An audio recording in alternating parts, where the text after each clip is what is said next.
Have you ever noticed that some of the brightest people seem to carry the heaviest burdens? They understand the world more deeply, ask more questions, notice details others ignore, and often achieve remarkable success. Yet many of them also struggle with anxiety, loneliness, dissatisfaction, and an inability to experience lasting peace.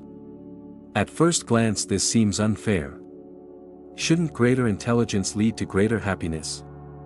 More knowledge should mean fewer mistakes, more control, and a better life. Yet the Buddha offered a radically different perspective. Nearly 25 centuries ago, he observed that suffering does not disappear simply because someone is intelligent. In fact, certain forms of intelligence can become another source of suffering when they are not guided by wisdom. The problem is not that smart people think too much. The problem is that they often mistake thinking for freedom. They believe every problem can be solved by analyzing it, every uncertainty can be eliminated through knowledge, and every emotion can be understood through logic. But according to the Buddha, the mind itself can become a prison when it refuses to stop chasing answers. Intelligence becomes a powerful servant but a terrible master. The sharper the sword, the greater the damage if it is turned against its owner. The Buddha repeatedly encouraged investigation and careful inquiry. He never demanded blind faith. He praised those who questioned traditions, examined experience, and tested teachings for themselves. But he also warned that intellectual understanding alone cannot end suffering. A person may memorize countless teachings, master philosophy, debate every doctrine, and still remain trapped by greed, fear, pride, and attachment. Imagine someone standing beside a river studying every map ever drawn of the water while never actually stepping into it. They may know every current in theory but still remain thirsty. In the same way, a brilliant mind may understand every psychological explanation for suffering while continuing to suffer because understanding is not the same as liberation. Wisdom begins where endless mental activity ends. The Buddha taught that true seeing happens when the mind becomes quiet enough to observe reality directly rather than constantly interpreting it. Highly intelligent people often notice patterns invisible to others. They anticipate problems before they occur. They replay conversations, imagine countless future possibilities, and mentally prepare for situations that may never happen. Society often rewards these abilities because they help people solve complex problems. Yet these same abilities easily become overthinking. The mind starts living almost entirely in imagined futures or reconstructed pasts. Instead of experiencing the present moment, it continually calculates, compares, predicts, and worries. According to Buddhist teaching, this habit strengthens attachment to thoughts. The person begins believing every story the mind creates. Fear becomes reality before anything has happened. Regret keeps old pain alive long after events have ended. The body remains in the present, but consciousness wanders through an endless maze built by its own imagination. Intelligence provides the bricks. Attachment builds the walls. Another reason smart people often suffer is that they become attached to certainty. The more someone knows, the more uncomfortable they become with not knowing. Yet life refuses to provide complete certainty. Relationships change. Health changes. Wealth changes. Even our own opinions change. The Buddha described existence as impermanent. Everything conditioned eventually transforms. The intelligent mind often fights this truth by searching endlessly for guarantees. It wants permanent security in a world where permanence does not exist. Every unanswered question becomes uncomfortable. Every unpredictable event feels threatening. Every unexpected outcome appears like failure. But wisdom grows not from controlling uncertainty but from accepting it. The enlightened mind is not the one that predicts every possibility.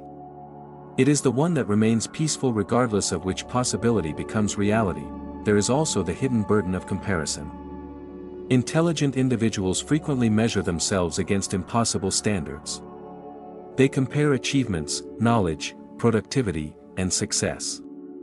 Even after accomplishing something extraordinary, the mind quickly shifts attention towards someone who has accomplished more. Satisfaction becomes temporary because comparison constantly creates new desires. The Buddha taught that craving is endless when left unchecked. The mind says, I will finally be happy when I know more, earn more, achieve more, become more respected.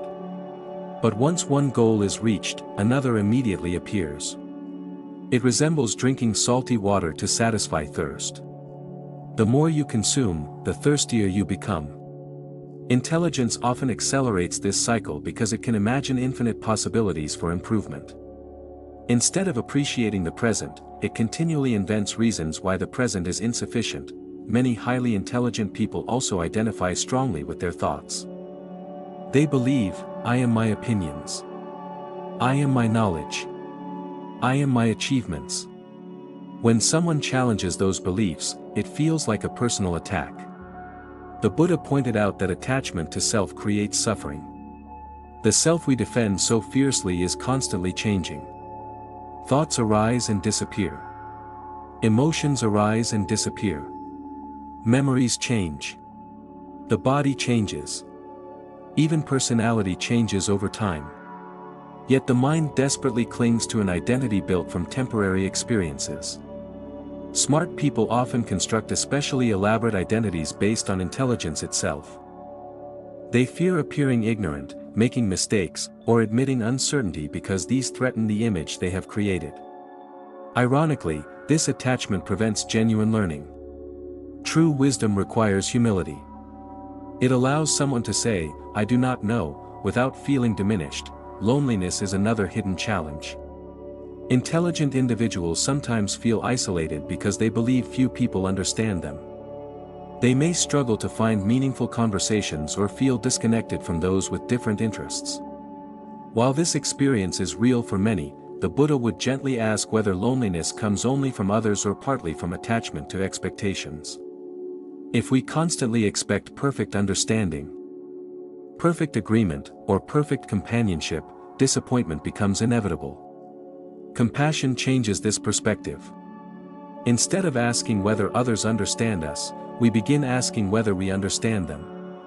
Instead of demanding connection, we create it through kindness, patience, and presence. The Buddha emphasized compassion not because it benefits only others but because it softens the walls surrounding our own hearts. Perfectionism also traps many intelligent minds. Because they can imagine the ideal outcome so clearly, ordinary reality often feels disappointing. Every mistake appears enormous. Every flaw becomes evidence of failure. Yet the Buddha never taught perfection. He taught practice. Walking the path means stumbling, learning, and beginning again countless times. A musician masters an instrument through repetition. A meditator develops clarity through repeated observation.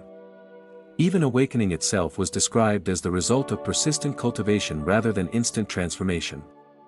The intelligent mind often wants immediate mastery. Wisdom patiently accepts gradual progress. This shift transforms frustration into perseverance. Perhaps the deepest insight the Buddha offered concerns the nature of thought itself. Most people assume that thinking more leads to understanding more. But meditation reveals something surprising. Thoughts never completely stop on their own. Solve one problem and another appears. Answer one question and 3 new questions emerge. The mind continuously generates commentary because that is its nature. Freedom does not come from eliminating thought but from changing our relationship with it. Imagine sitting beside a busy road. Cars pass constantly. You do not chase every vehicle. You simply observe them. Meditation teaches the same attitude toward thoughts. They come and go. Some are useful. Some are not.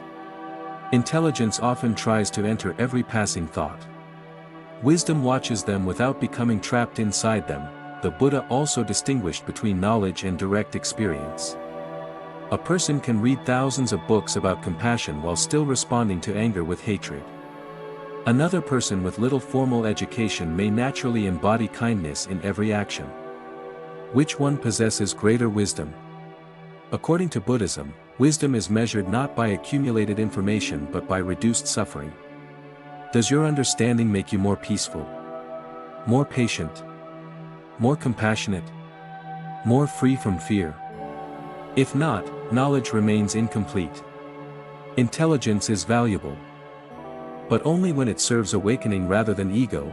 This teaching becomes especially important in today's world. Never before has humanity possessed so much information. We carry entire libraries in our pockets. We consume endless news, opinions, and entertainment. Yet anxiety continues to rise. Loneliness increases. Depression affects millions. The Buddha might say that information has expanded while wisdom has not kept pace. We feed the intellect constantly but rarely train attention. We sharpen the mind yet neglect the heart. We know how to search the internet instantly but struggle to sit quietly with ourselves for 5 minutes. Intelligence without inner discipline becomes overwhelmed by the endless stream of stimulation. The Buddha encouraged a different path. Instead of constantly asking, "What should I think?" ask, "Who is observing these thoughts?" Instead of seeking more information, seek clearer awareness. Instead of trying to control every circumstance, learn to understand your reactions to those circumstances. Meditation is not an escape from intelligence. It is intelligence discovering its proper place. The mind becomes a tool rather than a tyrant. Thoughts become useful servants rather than unquestioned rulers. Gradually the space between awareness and thought grows wider. In that space, freedom begins. None of this means intelligence is a curse. The Buddha never condemned learning or deep reflection. He encouraged careful investigation and praised discernment. The problem arises only when intelligence becomes attached to itself. When knowledge feeds pride, anxiety, comparison, or endless mental activity, suffering naturally follows. But when intelligence joins compassion, mindfulness, humility, and wisdom, it becomes one of the greatest forces for good. A sharp mind guided by a peaceful heart can benefit countless beings. If you often feel exhausted by your own thoughts, remember that your intelligence is not your enemy. Your suffering does not come simply from knowing too much. It comes from believing every thought deserves your attention, every uncertainty demands an answer, every emotion requires analysis, and every future must be controlled. The Buddha invites you to discover another possibility. Sit quietly. Observe the breath. Watch thoughts arise and disappear like clouds crossing the sky. Notice that awareness remains even as every thought changes. Little by little, you begin realizing that you are not imprisoned by your mind unless you continue believing every story it tells. The smartest person is not the one who knows the most facts, wins the most arguments, or predicts every outcome. The wisest person is the one who understands the mind so deeply that it no longer controls them. That is the freedom the Buddha pointed toward, a freedom available not through greater intelligence alone, but through awakening to the peaceful awareness that has always existed beneath the endless noise of thought.